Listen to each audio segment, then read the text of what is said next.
Hi, thanks for joining me today. I'm going to be deriving kind of an alternate product rule. So the classic product rule is the derivative of f times g is f prime times g plus f times g prime.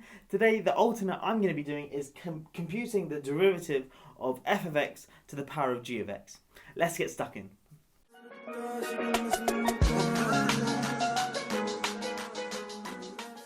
Okay, so the key to computing this derivative is to write f of x to the power of g of x as e to the power of something. So this thing here is just the same thing as the derivative of e to the log of f of x to the power of g of x, like so. And the reason for that is just e and logs are inverses, so they cancel with one another nicely. Then straight away we can just use some log properties. We can bring this g of x out to the front of the log because it's in the exponent. So get rid of it from here and put it there like so. So now we're computing the derivative of e to the g of x times log of f of x. Now here's a little trick you can use. We're going to use the chain rule, but let's just look at something in general. The derivative of e to the power of h of x. Well, to compute this here, we're going to use the chain rule. We're going to let u equal h of x. So then that of course means that du dx is just h prime of x. Then using the chain rule, we can compute this guy here. It's going to be equal to, if we let u equal h of x, it's going to be the derivative of e to the u, which is just e to the u, so e to the h of x, times du dx, which is just h prime of x, like so. So when we compute the derivative of e to the h of x, it's just e to the h of x times h prime of x. So in this case, we've got something of the form e to the h of x, where in this case, h of x is just g of x times log f of x. So h of x in this case is just g of x times log of f of x, like so. So the derivative of this guy here, we can just straight away use this thing here. It's e to the h of x, in other words, e to this guy here. So this thing inside the brackets, but this thing inside the brackets is just what we started off with.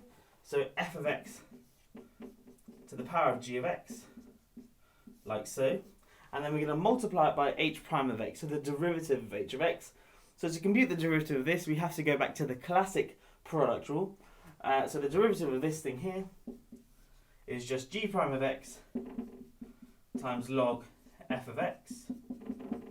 Okay, so differentiating the first guy and keeping the second the same, and then keeping the first guy the same and differentiating the second, so differentiating log f of x, that is just f prime of x divided by f of x.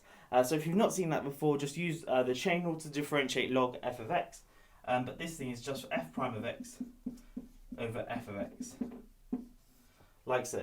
Okay, and that solves our problem. We've computed the derivative of f of x to the power of g of x. That is just f of x to the power of g of x times this guy in square brackets here, so g prime of x log f of x plus g of x times f prime of x over f of x. Anyway, that's a nice short differentiation video for you. If you haven't seen how to differentiate f of x and g of x before, I hope you have enjoyed this video. But basically the key trick to this is writing it in the form e to the power of some function of x. And obviously in this video I just used arbitrary f and g. But obviously you can look at special cases and use this method to differentiate things like x to the x or x to the sine of x, or some really, really random looking functions. I would suggest you don't memorize this sort of formula here as you would say the product rule formula, the classic product rule formula that is, but instead just remember the methodology, the key step being, as I said, to write it in the form e to the something. Anyway, thanks for watching this video. I'll catch you in the next one. Have a great day.